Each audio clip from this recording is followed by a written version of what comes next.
Thank you for braving the rain and coming out to join us this evening. We're really excited that you're here. My name is Aspen Fulcher, and I'm the Director of Student Development and Co-Curricular Programming at Honors Carolina. And I know I speak on behalf of the entire Honors Carolina team when I say we're so happy that you joined us this evening. Before I introduce our speaker, I also wanted to give mention to some special guests that we have on campus this evening. We have visitors from all over Southeast Asia on a program visiting North Carolina and specifically UNC today on behalf of the State Department. And so each of these leaders from different areas around the world have key roles that have to do with the topic tonight. So if you have the opportunity after the session and you want to connect with each of them, talk to them about the type of work they're doing in the technology and AI space, I know that they would be really excited to meet you. And if you share, what you're doing at UNC, the challenges that you're helping to solve and that you're exploring in your studies, I'm sure that they would love to hear about that as well. And they're all up here. Here in these first 3 rows. Yes.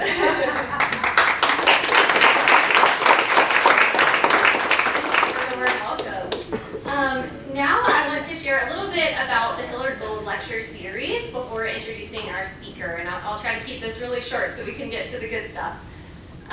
The Carolina alumni James and Jonathan Gold established this lecture to honor the memory of their father, Hillard, a member of the UNC class of 1939. Hillard Gold spent his career practicing medicine as a urologist, and he was a believer in the power of education to solve the greatest challenges facing our nation and our world. This evening's lecture by Phaedra is offered in that spirit. Phaedra, her remarks this evening will address both the opportunities and the challenges our society faces with the rapid advances in AI. The first thing that you should know about Phaedra, since we're all here at UNC, is that she is a double Tar Heel. Phaedra earned her bachelor's degrees in mathematics and computer science from the University of North Carolina at Chapel Hill and her MBA from UNC Keenan-Flagler Business School. Phaedra is a fellow of the London-based Royal Society of Arts and has been dedicated to promoting inclusion in technology since 1999. She currently leads IBM Consulting's Responsible AI practice, which she co-founded. And in 2025, recently, she was appointed to the governor of the state of North Carolina to serve on his AI Leadership Council. She's the author of AI for the Rest of Us, nominated #1 book to read in 2024 by Constellation Research. And in addition, Phaedra has co-founded the Future World Alliance, a 501c3 organization committed to curating K-12 education on AI and ethics. Her accolades include being named as the 2030 Responsible AI Leader of the Year, receiving United Nations Women of Influence in STEM and Inclusivity Award, and being recognized as one of the top 100 women in the gaming industry. And that just scratches the surface. We're so excited to welcome you tonight, and thank you. I will turn over the microphone to our guest speaker. Thank you all for coming out on a rainy, gloomy day. I truly do appreciate it. So this talk is going to be highly interactive. So unlike other lectures, I'd like you to actually pull out your cell phones because it's going to come in handy. We're going to do some interactive polling in a bit. So the nature of this talk is my area of focus is AI ethics and governance. So I'm going to be talking a lot about risks and concerns and considerations, but I want to start here. I want to start with the time is now. If you're not using artificial intelligence, the time is now to start. I guess the entirety of my conversation is going to be on ethics and governance and risk and bias and blah, blah, blah. But now is the time to start. I want to be really, really clear with this, right? Because my talk is going to be about how to be critical users, critical consumers, but do be a user, do be a consumer, because conversation is now code. You are good enough as you are now to start using it. And I would also recommend start with play. That's actually how I started. So before joining IBM, I I had been a serial entrepreneur in the gaming industry for about 15 years, and I was focused predominantly on women who play computer and console games. And I got really interested in the subject of artificial intelligence, in particular the intersection of AI and play, because it unlocked so many interesting things. The idea of using play to solve problems in particular, I thought was really, really fascinating. And when I initially joined IBM, I joined to be our first global lead for serious games, which is when you use a sophisticated game or gaming engine like a multiplayer real-time strategy gaming engine with real data and real processes to solve complex problems. And when Gen AI first came out, I also used play in order to learn about it, and in particular to learn about its limitations. Now I'm going to share something really geeky with you, so do not hold this against me. But ever since the kids were really little, my husband and I, we have four children. Ever since the kids were little, every Christmas we would design games and puzzles that the kids had to unlock in order to get their Christmas presents. Oh yeah, it's totally true, right? And they're all different ages, and they all have different interests, right? So as the kids get older, these puzzles and these games necessarily have to get more and more sophisticated, right? It got to the point where like I started to think about like what kinds of games and puzzles we needed to design starting at Thanksgiving in order to prepare for Christmas, right? And we'd have like, you know, entire libraries full of cryptography books. I mean, by the time our kids are ready, they'll be totally prepped for the NSA. I mean, given all these puzzles, right? But I got to the point when Gen AI first came out, I was like, hey, I have a brilliant idea. What if we use Gen AI to like give it a prompt on what are the interests of the different kids and seeing like to design puzzles not only for each of them to unlock, but they have to actually unlock an uber puzzle as a team, right? In order to unlock the gifts. So the GPT that we were using, great at coming up with sort of the themes of the puzzles, great at riddles, absolutely terrible with anything having to do with spelling or wordplay, right? Or ciphers. Cracking codes, right? Because of course, Gen AI or large language models predict the next syntactically correct word in a sentence, right? So it kept getting things wrong. Like it would say things like, there are no letter E's in the word there. And it's like, what? But the rest, and it's interesting because every year, you start to play around and see like, okay, where is it at now in terms of its ability to do the Christmas puzzles?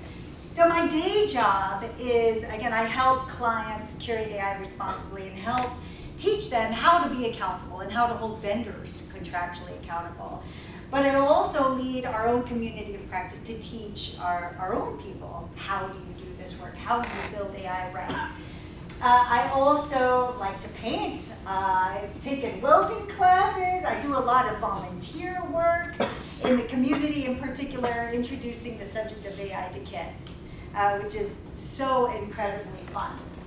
I think it's fair to say most people expect that technologies like artificial intelligence will reflect our own values. I think most people expect that AI is not going to spew out an output that is untrue, or that is going to be hate speech, or that it will be safe for us and for our kids to use. I think most people assume this to be true. But honestly, this is not a technical challenge, right? It is not a technical challenge with a technical solution, but one that is socio-technical. And that's in essence going to be the basis of my talk.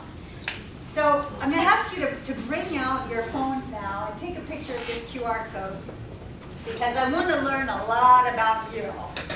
This isn't about me. This is far more about you and your experience and sort of what you're thinking right now. All right, ready?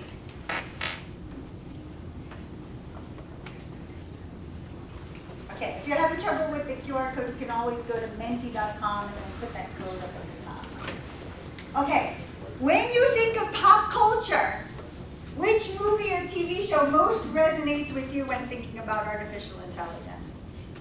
Like, are you more of a Wally?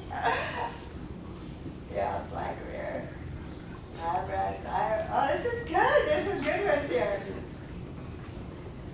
It's telling me it won't accept my input, even though I got the question. Oh, really? Yeah. Oh, Actually, okay. it just popped up late, even though it said it didn't get my input. Huh. Are you guys familiar with Black Mirror? You guys, yeah, okay. This is good. There's some good ones. Big Hero 6. What's one word that captures your biggest hope for AI?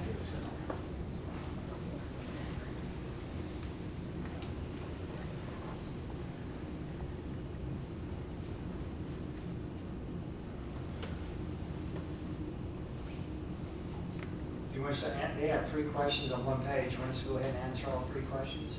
No, just the one word. It's just one word. It's a word cloud. All right. What's a value you believe must guide how AI is used in your industry or community?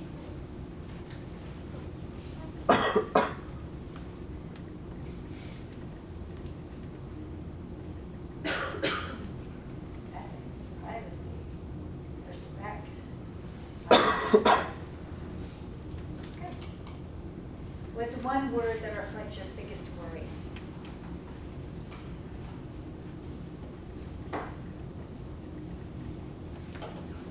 Jobs. Singularity. Bias. Overtake.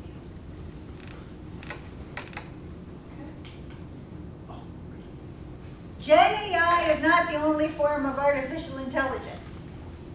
You heard it here first. Right? Of course, there's natural language processing.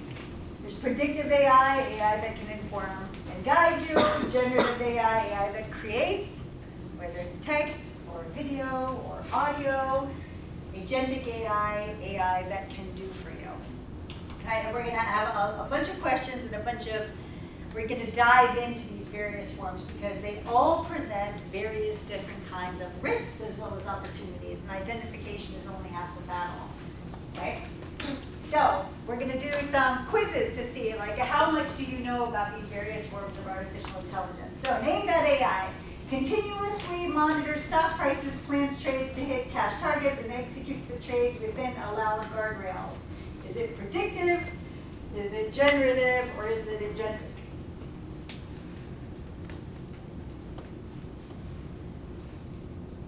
It executes the trades. So that means it is agentic. It is doing. It is executing the trade. All right.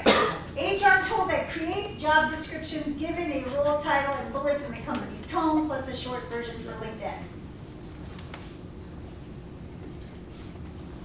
Okay.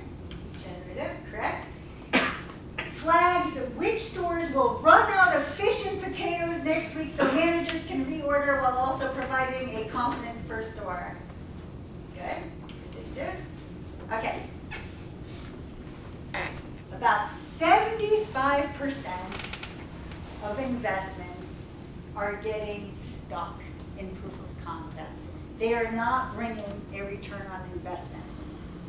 And what analysts are saying is this is due to 3 core reasons. Number 1 reason is that the initial investment wasn't actually tied to a real problem, right?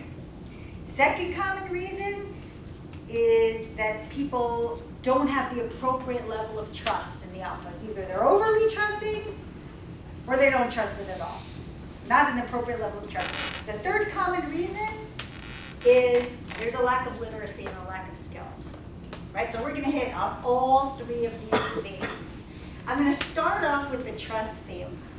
There's many stories in the news that have galvanized a number of us who work in the field of AI ethics and governance. And the stories that I'm going to tell you predate agentic AI and generative AI, right? This is more, what I'm going to be describing to you is more about predictive AI.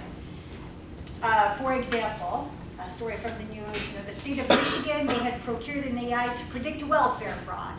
It ran for 3 years with an accuracy score of less than 10%.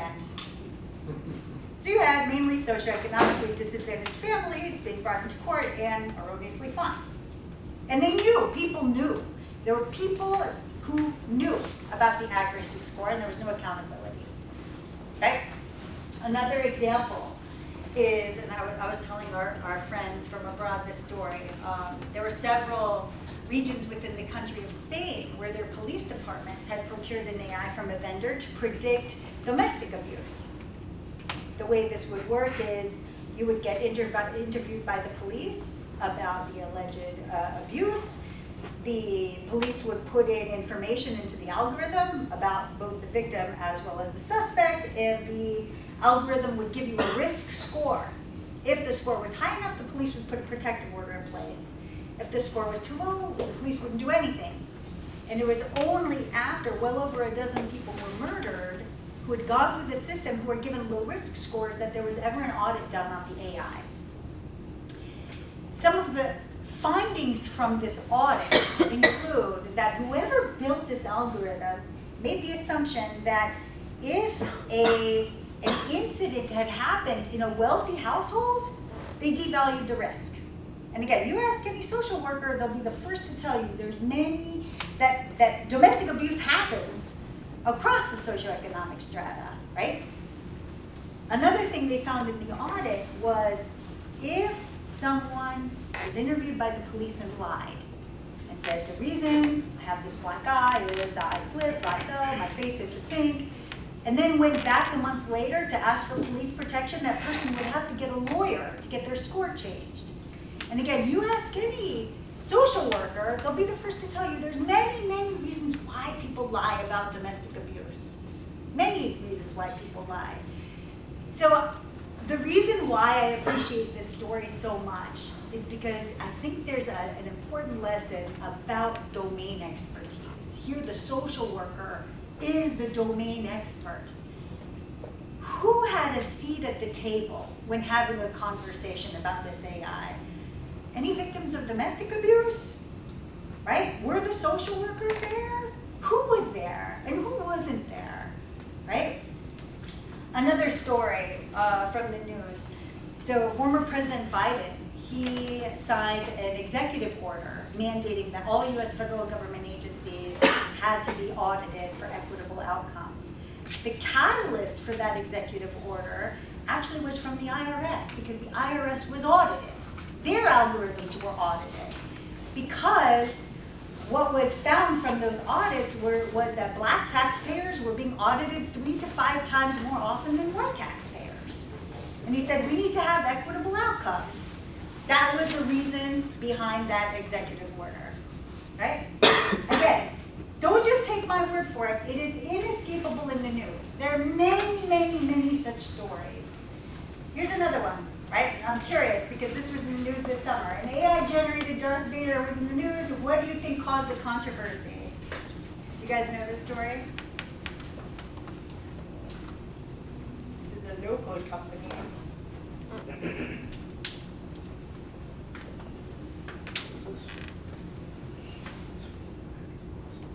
Any of you play Fortnite? This is the Darth Vader NPC. Began making inappropriate or hateful remarks. Right? Which of these AI incidents were real news stories that demonstrate socio-technical challenges? A lawyer fined for AI fabricated case citations in a court brief. Replic's AI agent ignored instructions, wiped a production database even during a freeze period. McDonald's ends AI drive-through experiment after misorders. Grok chatbots anti-Semitic content plus instructions to commit assault. ChatGPT was sued because it allegedly encouraged a teen to commit suicide, providing methods and drafting a note. Air Canada was held liable after its chatbot gave a passenger false information about bereavement fares. An AI babysitting app was shut down after it left a child unsupervised for 6 hours. Multiple US newspapers published summer reading lists that include non-existent AI-invented books because editors didn't fact-check AI-generated content. There's one here which is not true. It's the babysitting one. The babysitting one is not true, the others are all true. Those are all true. This month, Delaware and California's attorney generals have launched investigations of the company's general purpose large language model over which primary concern? Data privacy and misuse of personal information, monopolistic business practices, copyright ownership, youth safety and exposure to harmful content. The answer is youth safety and exposure to harmful content. If regulators, now I'm curious how you feel about this, if regulators find that the accountable party failed on youth safety, what do you think should be the priority response? What do you guys think should happen next if this large language model was found to compromise youth safety? Should there be mandatory AI literacy and parental guidance tools, restricting access to minors entirely, like an age limit for AI companions, stronger corporate accountability, new child AI safety regulations, or something else? Yeah, there's no right answer here. I'm just curious what you guys think.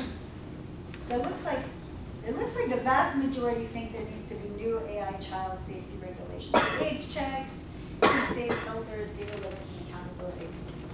Okay. Which AI regulation has extraterritorial impact, meaning North American companies can be fined even if they're not based in the jurisdiction?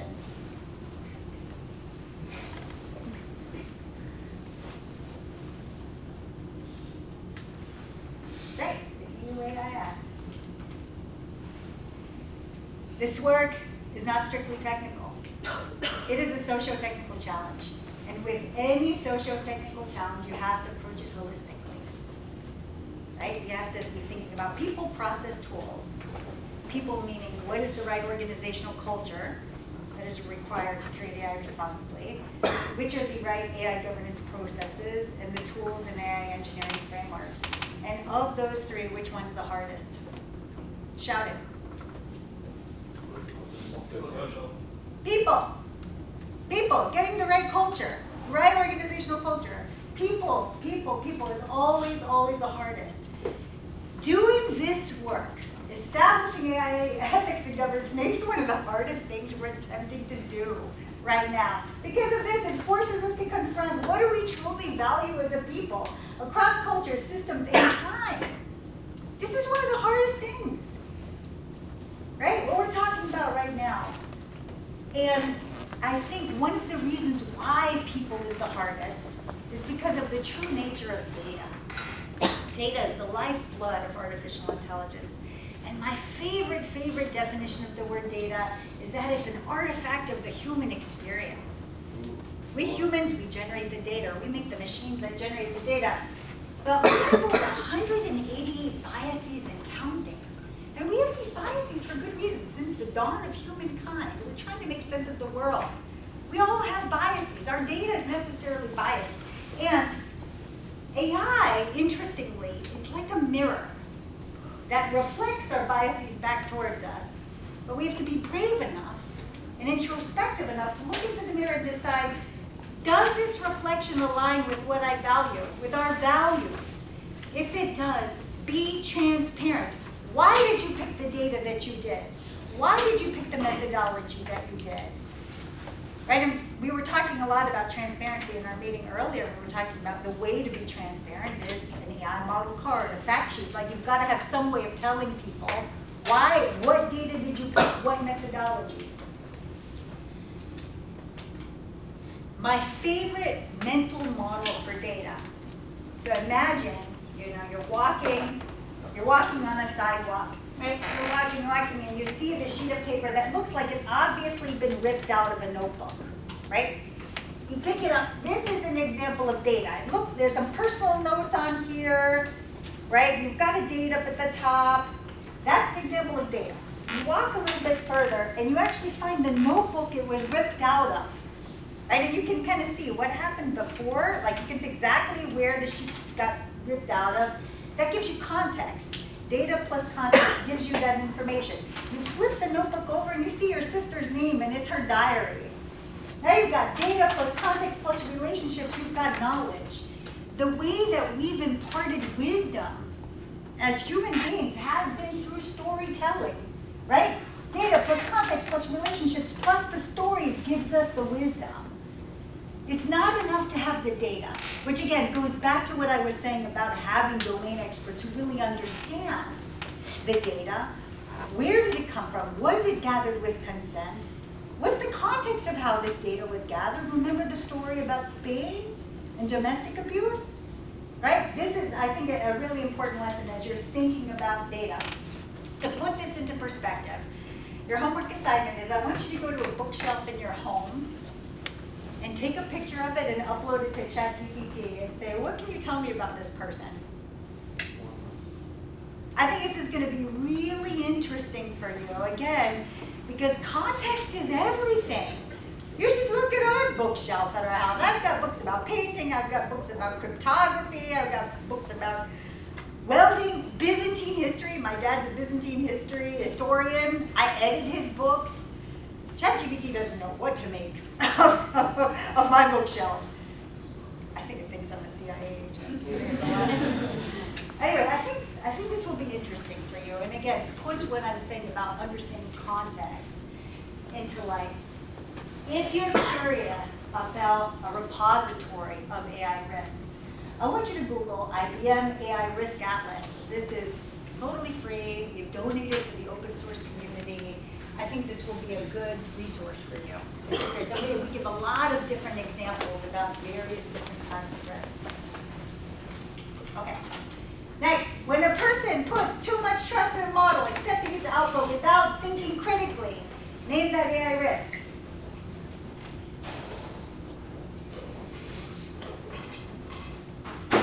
Well, I think, I don't know, it's going to get quizzed in this lecture. Over-reliance, that's right. What happens when one group is unfairly advantaged over another due to decisions of the model? Name that AI risk.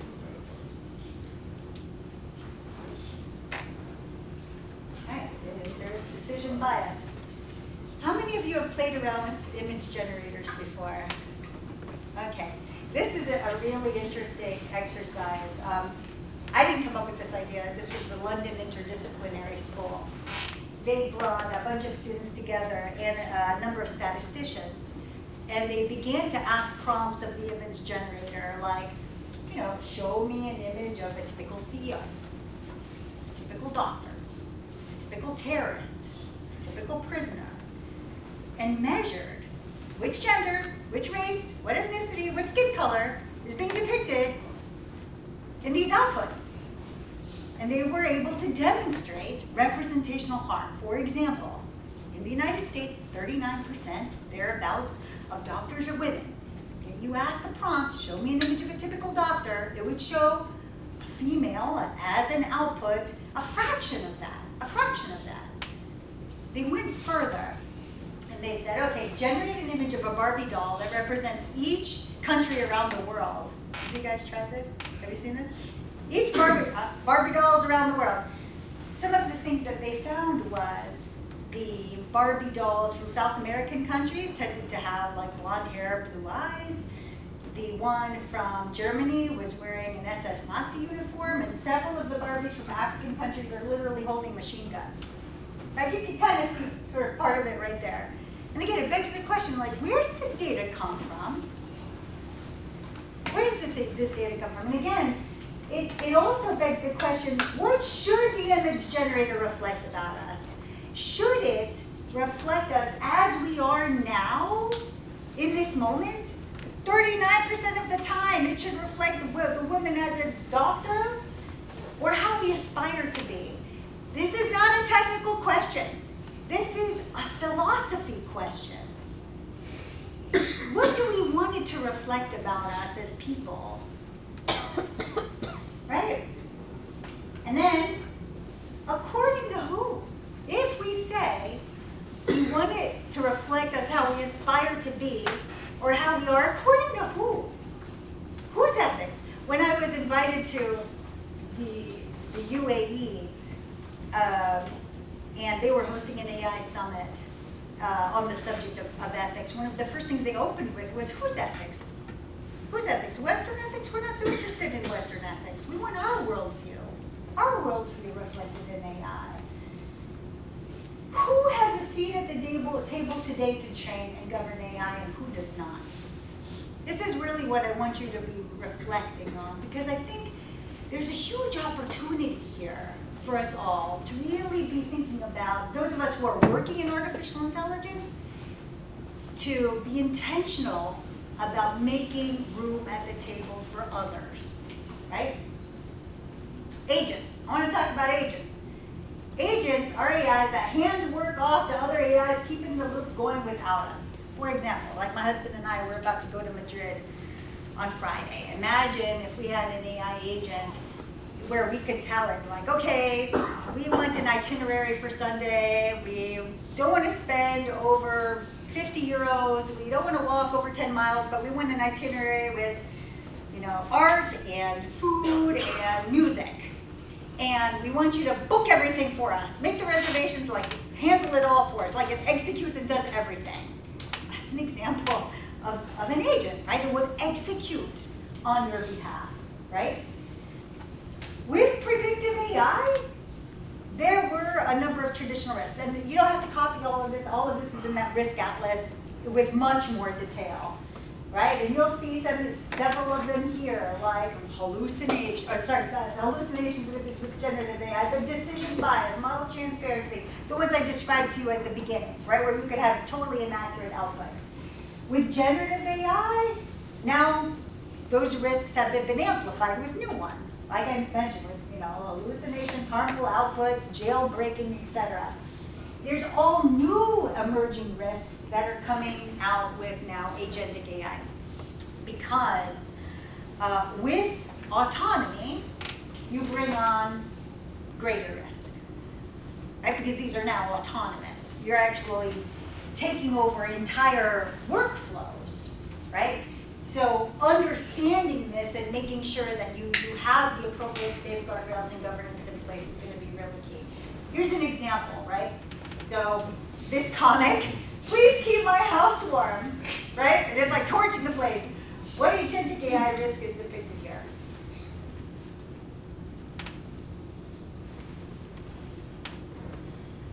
Yeah, goal misalignment. Here's another one.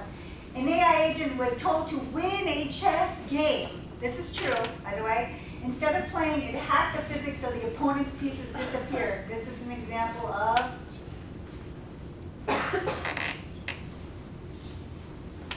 this is also goal misalignment. Right? It was told, win the game. Right? Win the game. And it did everything in its power to win the game, including hacking the physics.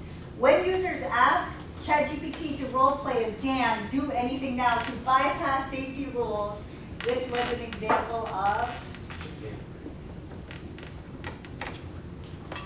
that's right, jailbreaking. Gamers got the Fortnite Darth Vader NPC to talk in ways it wasn't designed to. This is an example of,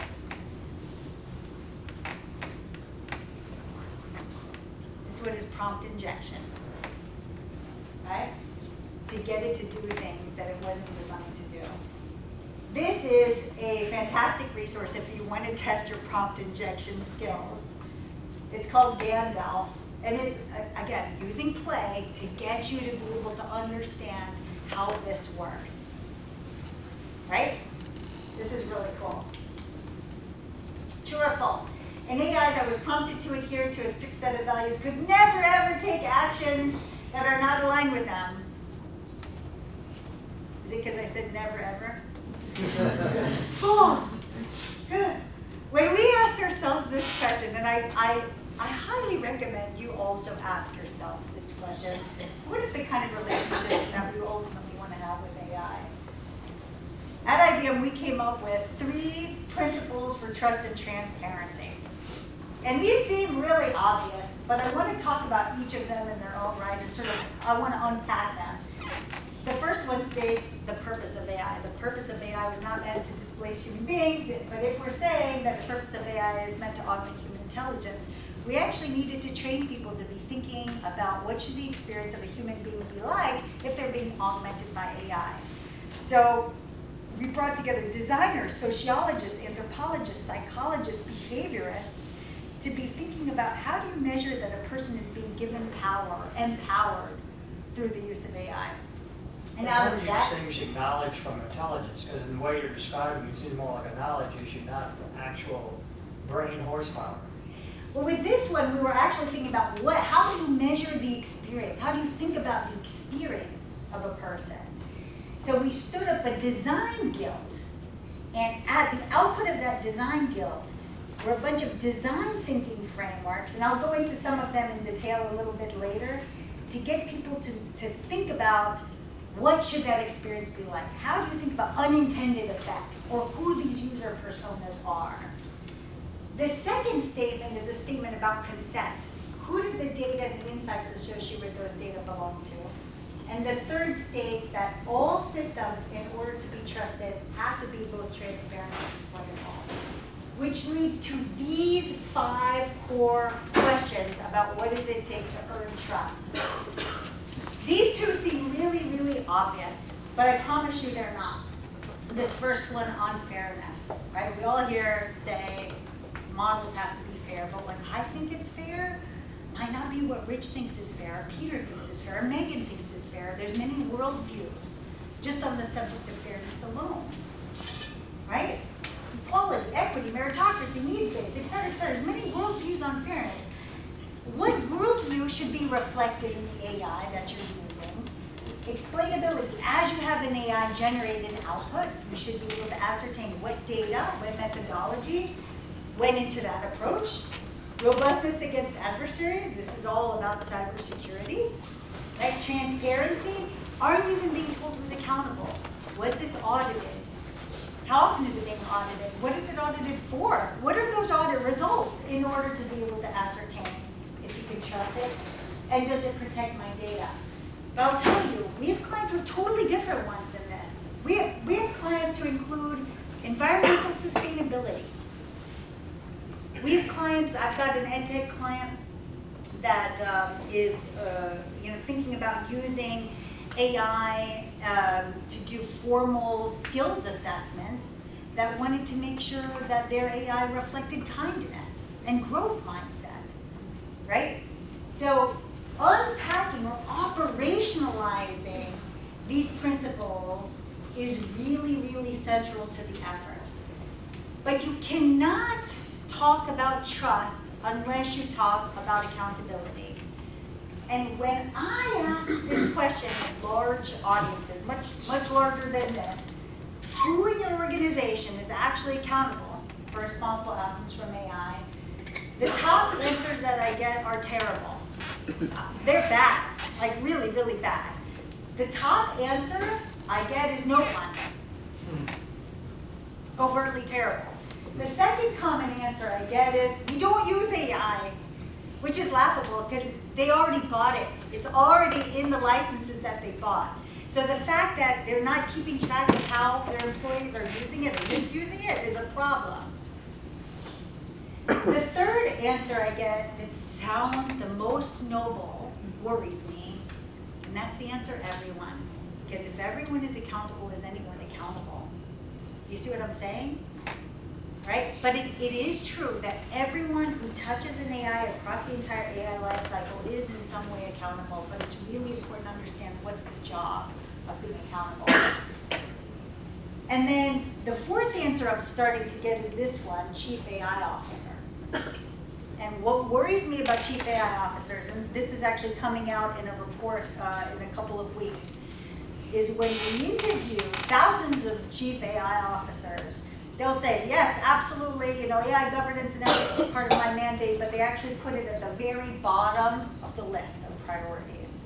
So that's what worries me about Chief AI Officer.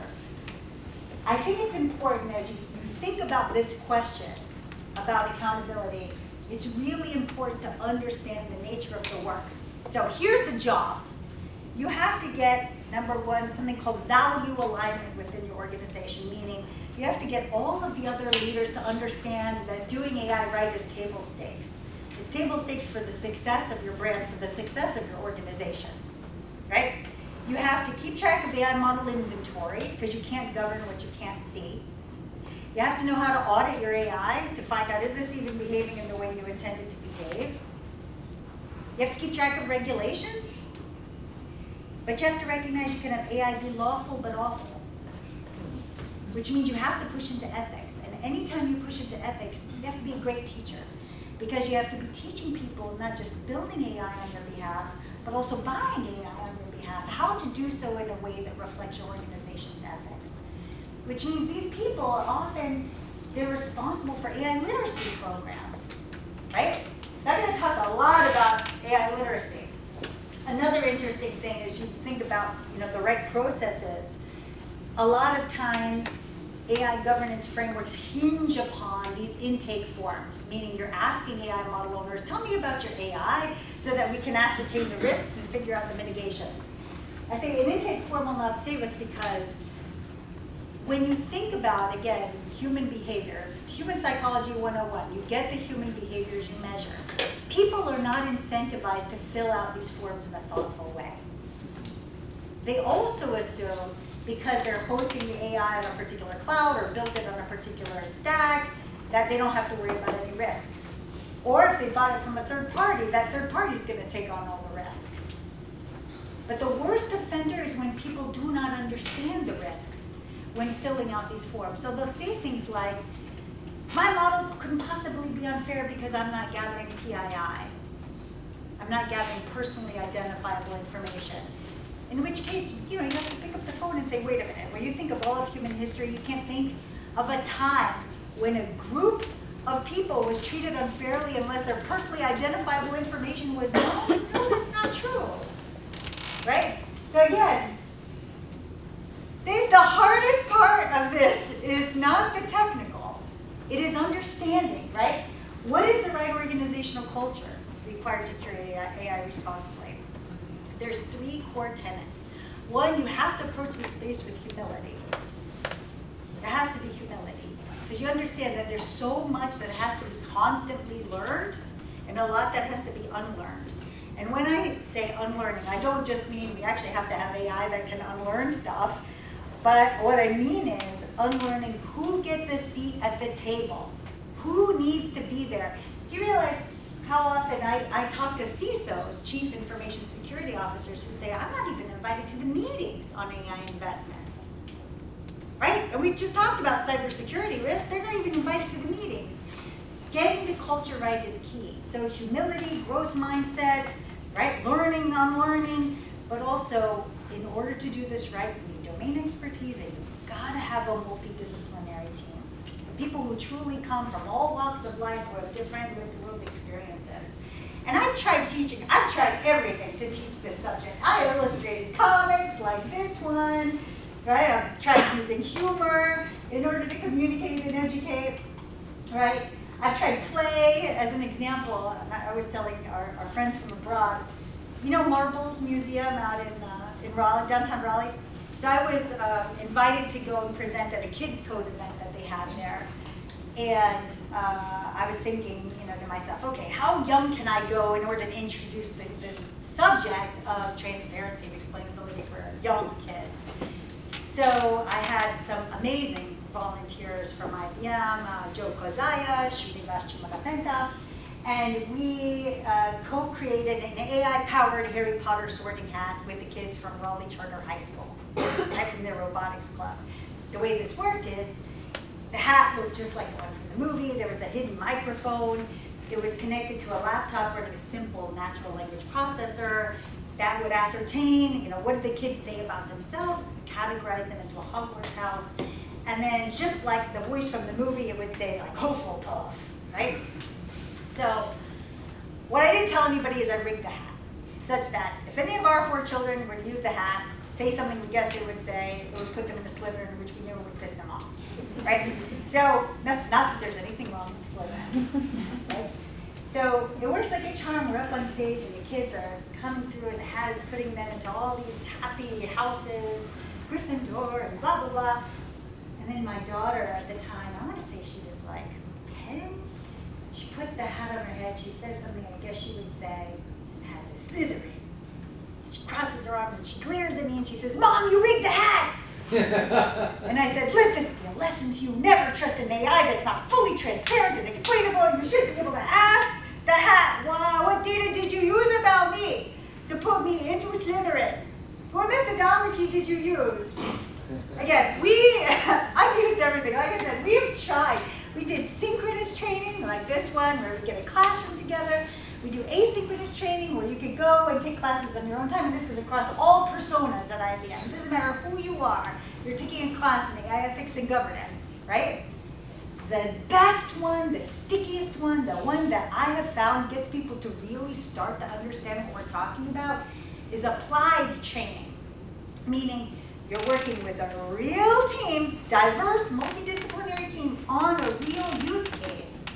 Something magic happens there, and we actually use the design thinking frameworks that came out of IBM's own AI Design Guild. We start off with an exercise called operationalizing principles, and I'll show you guys what that looks like, because I'm going to talk about that in detail. And then we get into the use case specifics, like what is the problem we are trying to solve? How do we make sure that this is the right investment? Or are we doing the right AI? Who are the user personas that are going to be affected? What are the unintended effects of this particular use case? Then we vote on how do we mitigate. Then we discuss what are the skills actually required to do these mitigations? What are the cost of those mitigations compared to the value? We give them an introduction of fact sheets, like how to be transparent, introduction to audits, how do you interpret the audit results, and then there's a finale where all the use case teams, again, get practice presenting all of this stuff to the governing council. And it is something, again, really interesting that we have seen when people go through these exercises. This is what I was telling you guys about. This is an example of operationalizing the principle of explainability and detailing what are the functional and non-functional requirements across varying levels of risk. And I know this is really small, but let me give you an example. Like when you interface with Netflix and it says, hey, we recommend you need to watch Ted Lasso.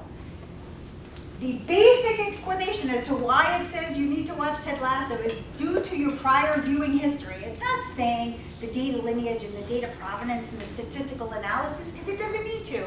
It's not risky enough, right, to warrant enhanced or vigilant, where you might need 100% test, retest reliability, evidence, et cetera, in every output. But this is the kind of thing, again, that you would do in a multidisciplinary team on a governing council in order to get the language that you're going to need to your builders and to your buyers so they actually know what to build. You with me? That reflects things like explainability or transparency. Building a community of practice to give people practice is really key. And a community of practice, I mentioned culture, right? A core component of the culture is giving people psychological safety. Psychological safety to have what can be really difficult, challenging conversations on the nature of data and on the nature of human outcomes, right? And one of the things that we did right away in this center of excellence that we built at IBM is we said, we don't care what your background is. I don't care that you don't have a PhD in machine learning or data scientist. You're interested in the subject of AI and AI ethics and outcomes, you're invited here. You have a seat at the table. And because of everything that we just explained, the hard part is not the tech. The hard part is figuring out, is this even the right data? Is this even the right use of artificial intelligence? What are we solving for? What is happening stateside is there are several states that are setting up or standing up centers of excellence for responsible AI, including Texas, California, New York, New Jersey, Connecticut, right? And what these look like is this is government agencies, plus private industry, plus academic institutions, and often nonprofits, who have a mandate to determine what should public policy look like for AI use in government in that state. How should we be teaching the subject of AI in higher ed, but also kindergarten through 12th grade? And also to be able to have communities where you can detail to industries that are really important to the state, like how do you extract value from AI? Like what are the problems we're trying to solve? And these are red and blue states, right? So this is, I think, something really, really interesting to watch. According to the European Union, this is what AI literacy should look like. They're saying, break it out into these 4 core domains. Engage with AI critically, create with AI, with awareness of ethics and bias, manage AI, and design AI, which I thought was also really interesting. Has anybody heard of the dead internet theory? No? This is also really interesting. It plays upon this idea of the future of the internet if the internet is predominantly populated by bots and not humans, right? And I want you to see sort of what the data looks like. And you guys remember when this came out, Shrimp Jesus? This was an image that was generated by bots, that was then proliferated by bots in order to drive engagement. Right? So this is happening today, right? And according to Imperva, you can see that the amount of bot traffic is spiking up. And you can see, like, it's predicting by 2029, 71.5% is going to be generated, of the internet content will be generated by bots. And you can see that there's this concept of link rot, because even with search engines, what's up at the top is AI generated, right? So if old links that, again, that were created by humans are not being accessed, right? There's this concept of link rot, which means they will no longer be accessible, which means the predominant amount of content, or the content that's on the internet, will be proliferated by bots. So the question to you, if most online content were created by AI, what would be the biggest impact? Which of these would be the biggest impact? And what do you think is our responsibility if that happens? We have here, trust in information would decline, access to information would get faster and cheaper, human creativity and diversity of voices would shrink, noise would increase, making quality harder to find. And we actually, we had this discussion earlier this evening with our friends from Southeast Asia, the proliferation of misinformation on the internet. Again, much of it being caused by bots, right? Okay, North Carolina's governor has called for AI literacy statewide. If we want our state to lead, where should focus begin? Curriculum redesign, weaving AI into math, history, arts, and sciences, not just tech classes. Teacher training, equipping all educators with AI literacy to guide cross-disciplinary learning. Culture shift, fostering curiosity, ethics, and collaboration. Policy and investment, there's a lot here. Which one, where should we start? Right? Do we start younger? Elementary, middle school? Do we have community spaces, expand AI learning in libraries, museums, after-school programs?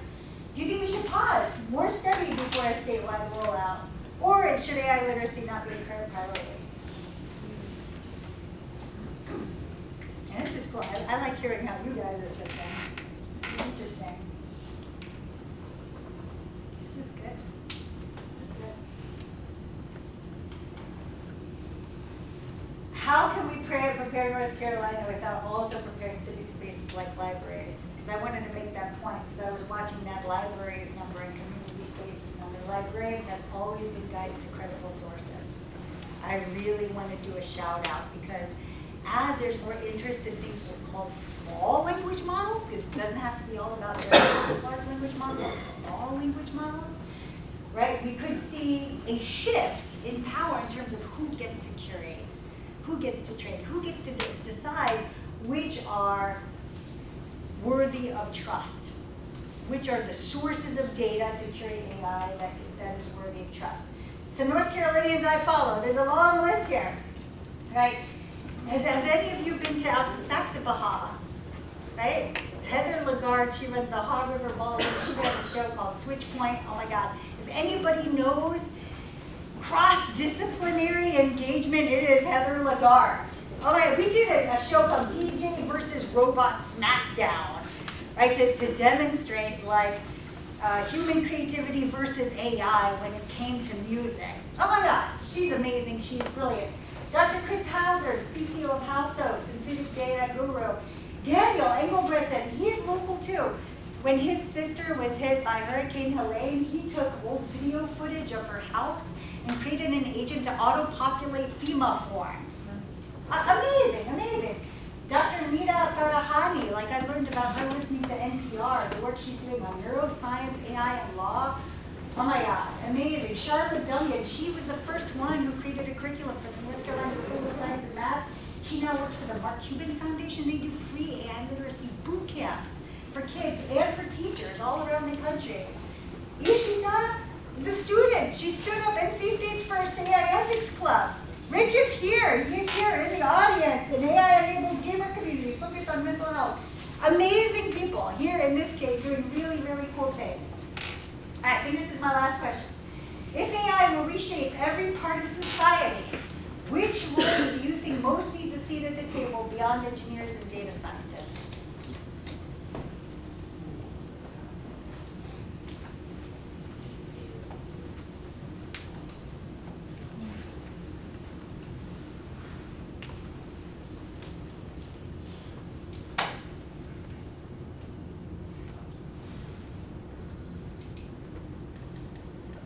Myself.